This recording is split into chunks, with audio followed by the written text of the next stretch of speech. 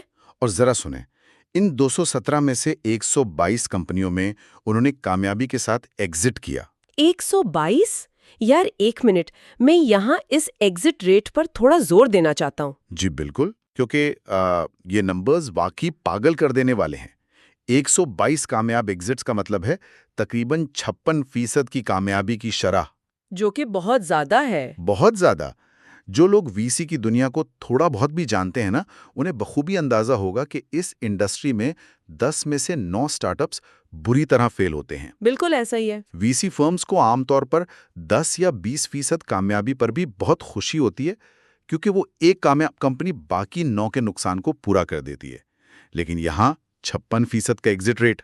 اور آرٹیکل میں ایک خاص فنڈ جیروسلم وینچر پارٹنرز یا جے وی پی کا ذکر ہے، جس کا ایگزٹ ریٹ تو 83% تک رہا۔ 83%؟ یہ فنانس کی دنیا میں کسی معجزے سے کم نہیں۔ بالکل۔ اور اس سب کا حتمی نتیجہ یہ نکلا کہ 1990 کی دہائی کے اختتام تک اس نئی صنعت کے اندر کل $8 ارب کا خطیر سرمایہ اکٹھا ہو چکا تھا، ایک ایسی انڈسٹری جو چند سال پہلے تک موجود ہی نہیں تھی۔ یا حصہ واپس خریدنے والی شرط پر ایک بہت بڑی بحث بھی جنم لیتی ہے۔ جی، جس پر اکثر لوگ سوال بھی اٹھاتے ہیں۔ ہاں، اور میرا بھی یہی سوال ہے۔ میں اپنی ہی دی گئی ٹریننگ ویلز کی تشبیہ کو خود ہی چیلنج کرتا ہوں۔ اچھا، بتائیں۔ دیکھیں، اگر میں کسی کو سائیکل چلانا سکھاتا ہوں، اپنا وقت اور پیسہ لگاتا ہوں، تو ٹھیک ہے، میں خوش ہوں گا کہ وہ سیکھ گیا۔ لیکن اگر وہ سائیکل اچانک سونے کی بن جائے اور اربوں ڈالر دینے لگے تو میں اسے مفت میں یا معمولی قیمت پر کیوں دوں گا؟ جب 122 شاندار ایگزٹس ہوئے جن میں اربوں ڈالر کا ہوش ربا منافع آیا، تو حکومت نے ان نجی کمپنیوں کو اپنا حصہ واپس خریدنے کی اجازت ہی کیوں دی؟ یہ بڑا ویلڈ سوال ہے نا؟ عوام کے ٹیکس کا پیسہ لگا تھا، تو حکومت کو چاہیے تھا کہ وہ اس 40% حصے پر قائم رہتی۔ وہ سارا اربوں کا منافع سیدھا سرکاری خزانے میں آتا۔ یہ تو ایسا ہوا کہ حکومت نے خود بیج بویا، اپنے پیسوں سے پانی اور کھاد دی، اور جب فصل پک کر تیار ہوئی تو نجی کمپنیوں سے کہا کہ آؤ، ساری فصل کاٹ کر لے جاؤ اور مجھے بس میرے بیج کے پیسے واپس کر دو۔ یہ لاجک مجھے سمجھ نہیں آ رہی۔ آپ کا یہ سوال بہت فطری ہے اور مائکرو اکنامکس کے حساب سے بالکل درست لگتا ہے، لیکن ہمیں یہ دیکھنا پڑے گا کہ حکومت کوئی وینچر کیپٹل فرم نہیں ہوتی۔ تو پھر کیا ہوتی ہے؟ ہمیں یہ سمجھنا ہوگا کہ حکومت کا اصل مقصد کبھی بھی ایک کامیاب بزنس مین بننا یا ایک فنڈ سے ڈائریکٹ منافع کمانا تھا ہی نہیں۔ ان کا مقصد ایک پورا ماحولیاتی نظام، ایک ایکو سسٹم کھڑا کرنا تھا۔ اچھا، ذرا خود سوچیں، اگر حکومت اس منافع کو اپنے پاس رکھنے کی ضد کرتی تو جرمنی اور امریکہ کے وہ بڑے سرمایہ کار اپنا پیسہ، اپنا وقت اور اپنی مہارت ایک نئی اور انجان مارکیٹ میں کیوں لاتے؟ یہ بات تو ہے۔ ان کے پاس تو اور بھی بہت سی محفوظ مارکیٹس تھیں نا۔ یہ پوری گیم دراصل مرات یا انسینٹیوز کی تھی۔ حکومت کی لاجک یہ تھی کہ ان نجی کمپنیوں کو طویل مدتی منافع کمانے کا بے پناہ لالچ دیا جائے۔ لالچ دیا جائے تاکہ وہ آئیں۔ بالکل۔ حکومت جانتی تھی کہ اگر یہ نجی شعبہ یہاں آ کر اربوں ڈالر کمائے گا تو وہ پیسہ لنڈن یا نیو یارک نہیں جائے گا، وہ پیسہ اسی مقامی معیشت میں گردش کرے گا۔ صحیح۔ ان کامیاب ایگزٹس کے نتیجے میں نئی نوکریاں پیدا ہوں گی۔ وہ سائنسدان جو کل تک مہاجر تھے، وہ اب کروڑ پتی بن کر مزید نئی کمپنیاں کھولیں گے۔ اور پھر ان پر ٹیکس بھی تو لگے گا۔ ایگزیکٹلی۔ بالاخیر حکومت کو انکم ٹیکس، کارپوریٹ ٹیکس اور روزگار کی صورت میں اس سے کہیں زیادہ مالی فائدہ ہوگا جتنا وہ اس ابتدائی ایکویٹی کو رکھ کر کماتی۔ یہ چند کروڑ کے وقتی منافع کو قربان کر کے اربوں ڈالر کا مستقل معاشی انجن کھڑا کرنے کی ایک کلاسک مثال تھی۔ اب مجھے پوری تصویر سمجھ آ رہی ہے۔ یعنی حکومت نے ایک بیج سے نکلنے والے پھل کو نہیں دیکھا، بلکہ اس نے اس پھل سے بننے والے پورے جنگل پر نظر رکھی۔ 100% ایسا ہی ہے۔ یہ تو واقعی کمال کی اور بہت گہری حکمت عملی تھی۔ اچھا، اگر 1990 کی دہائی کا یہ یوزما فارمولا اتنا ہی شاندار، اتنا ہی کامیاب اور انقلابی تھا، تو ایک قدرتی سوال یہ ذہن میں آتا ہے کہ کیا یہ صرف تاریخ کی کتابوں کا ایک سنہرا باب بن کر رہ گیا ہے، یا آج کے جدید اور انتہائی مسابقتی دور میں بھی اس کی کوئی اہمیت ہے؟ اس کا جواب ہمیں آرٹیکل کے بالکل آخر میں ملتا ہے۔ وہ کیسے؟ ہماری یہ کہانی سیدھی چھلانگ لگا کر آج کے دور میں آتی ہے۔ جی ہاں، 2024 میں۔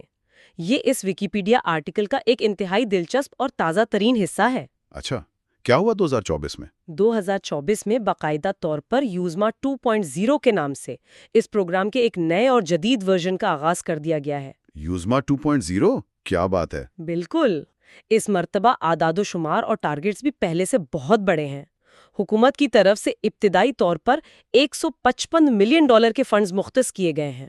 اوکے۔ اور ان کا ہدف یہ ہے کہ نجی ادارہ جاتی سرمایہ کاروں، جنہیں ہم انسٹیٹیوشنل انویسٹرز کہتے ہیں، ان کی مدد سے کل $700 ملین کا سرمایہ اکٹھا کیا جائے۔ صحیح۔ اور میچنگ کا کیا سین ہے اس بار؟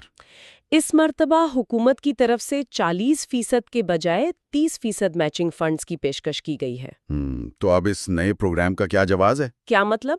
میرا مطلب ہے جب 1993 میں پہلا یوزما پروگرام شروع ہوا تھا تو اس وقت ہم نے دیکھا کہ سوویت یونین سے آنے والے لاکھوں سائنسدان ایک بہت بڑا محرک تھے۔ بالکل تھے۔ وہ ایک واضح بحران تھا، لیبارٹریز بھری ہوئی تھیں اور پیسے نہیں تھے۔ آج 2024 میں ایسا کون سا غیر معمولی محرک یا کرائسس ہے؟ کیا دائیوں بعد دوبارہ وہی پرانا جادو جگانا ممکن ہے، وہ بھی ایک بالکل مختلف معاشی دور میں جہاں پہلے اتنی ترقی ہو چکی ہے؟ یہ واقعی غور کرنے والا پہلو ہے کہ وقت کے ساتھ پالیسیاں کیسے ارتقا پاتی ہیں۔ آج 1990 کی دہائی جیسا مہاجرین کا کوئی بحران نہیں ہے۔ تو پھر آج کا بحران کیا ہے؟ آج کا بحران مختلف نوعیت کا ہے۔ آج بحران ہے گلوبل انوویشن ریس، یا عالمی سطح پر ٹیکنالوجی کی شدید مسابقت کا۔ جیسے AI وغیرہ؟ Exactly. Artificial intelligence, quantum computing اور ڈیپ ٹیک میں اتنی تیزی سے تبدیلیاں آ رہی ہیں کہ روایتی سرمایہ کاری کے ماڈلز پیچھے رہ رہے ہیں۔ صحیح، وہ اتنی جلدی رسک نہیں لیتے۔ بالکل۔ یوزما 2.0 اس بات کا اعتراف ہے کہ آج بھی جب آپ کو پینشن فنڈز یا انشورنس کمپنیوں جیسے بڑے ادارہ جاتی سرمایہ کاروں کو ہائی رسک ٹیکنالوجی میں اربوں ڈالر لگانے پر آمادہ کرنا ہوتا ہے نا، تو انہیں حکومت کی طرف سے ایک حفاظتی جال کی ضرورت ہوتی ہے۔ وہ 30% حکومتی میچنگ ان بڑے اداروں کو وہ سکون اور تحفظ فراہم کرتی ہے جو انہیں اربوں ڈالر کی سرمایہ کاری کرنے کا حوصلہ دیتا ہے۔ Make sense. اس سے یہ ثابت ہوتا ہے کہ خطرات کو بانٹنے یعنی رسک شیئرنگ کا یہ پبلک پرائیویٹ پارٹنرشپ ماڈل آج بھی ایک انتہائی طاقتور معاشی ہتھیار ہے۔ زبردست۔ اس ساری تفصیلی اور گہری گفتگو کے بعد اگر ہم آج کے اس ڈیپ ڈائیو کے حتمی نچوڑ کی طرف آئیں نا، تو مجھے لگتا ہے کہ ایک بات بالکل شیشے کی طرح واضح ہو کر سامنے آتی ہے۔ یوزما کی یہ کہانی محض پیسوں کی تقسیم، کچھ کروڑ ڈالر کے میچنگ فنڈز یا بجٹ ایلوکیشن کے بارے میں ہرگز نہیں ہے۔ بالکل نہیں ہے۔ اگر ہم غور کریں تو یہ دراصل انسانی نفسیات اور ایک بہت بڑی نفسیاتی تبدیلی کی کہانی ہے۔ صحیح۔ حکومت نے یہ تسلیم کیا اور سمجھا کہ کسی بھی نئی اور جدید صنعت کو صفر سے کھڑا کرنے کے راستے میں سب سے بڑی رکاوٹ وسائل یا پیسوں کی کمی نہیں ہوتی، بلکہ ناکامی کا خوف ہوتا ہے۔ آپ نے بالکل درست خلاصہ کیا ہے۔ حکومت نے ایک باپ کی طرح اس ناکامی کے خوف کو، اس رسک کو اپنے مضبوط کندھوں پر لے لیا تاکہ مارکیٹ میں جدت اور اختراع کا پودا پروان چڑھ سکے۔ وینچر کیپٹل جیسے انتہائی غیر یقینی، نامانوس اور رسک والے شعبے کو حکومت نے اپنی ضمانت کی ڈھال سے وقتی طور پر محفوظ بنایا۔ اور پھر ہٹ بھی گئی۔ بالکل۔ سب سے کمال کی بات جو مجھے لگتی ہے وہ یہ ہے کہ جب وہ انڈسٹری اپنے پیروں پر کھڑی ہو گئی تو حکومت نے لالچ میں آ کر اقتدار یا کنٹرول سے چمٹے رہنے کے بجائے انتہائی سمجھداری اور خاموشی سے نجکاری کر کے خود کو اس عمل سے الگ کر لیا۔ اور یہی وہ نقطہ ہے جس پر میں آج کی اس گفتگو کو ختم کرنا چاہوں گا۔ ہمارے پاس اس واقعے سے سوچنے کے لیے ایک نیا اور بہت ہی گہرا زاویہ موجود ہے۔ وہ کیا؟ ذرا اس بات پر دل سے غور کیا جائے کہ اگر کسی بھی معیشت یا کسی بھی نئی صنعت سے صرف اور صرف نقصان کا خوف عارضی طور پر نکال دیا جائے، صحیح، اور حکومت محض چند سالوں کے لیے نقصان سہنے والی ایک مضبوط ڈھال بن کر سامنے آ جائے، تو یوزما کی یہ تاریخی مثال ہمیں بتاتی ہے کہ محض ایک دہائی کے اندر 8 ارب ڈالر جیسی دویہیکل اور گلوبل انڈسٹری کو بالکل صفر سے کھڑا کیا جا سکتا ہے۔ واقعی مائنڈ بلوئنگ ہے۔ یہ ایک ایسی حقیقت ہے جو ہمیں اس بات پر شدت سے غور کرنے کی دعوت دیتی ہے کہ ہماری یا کسی بھی خطے کی ترقی کے راستے میں اصل رکاوٹ کیا واقعی وسائل، ٹیلنٹ اور پیسوں کی کمی ہے، یا پھر اصل رکاوٹ صرف اور صرف خوف کی قیمت ہے جسے ادا کرنے کے لیے نہ کوئی فرد تیار ہوتا ہے، نہ ادارے اور نہ ہی حکومتیں؟ یہ ایک ایسا چپتا ہوا سوال ہے جو یقیناً مزید کھوج لگانے کا متقاضی ہے۔ اور اسی سوال کے ساتھ ہم آج کا ڈیپ ڈائیو ختم کرتے ہیں۔ جی بالکل، مجھے امید ہے کہ آج کے اس جائزے کے بعد یہ سوال دیر تک آپ سب کے ذہنوں میں گونجتا رہے گا۔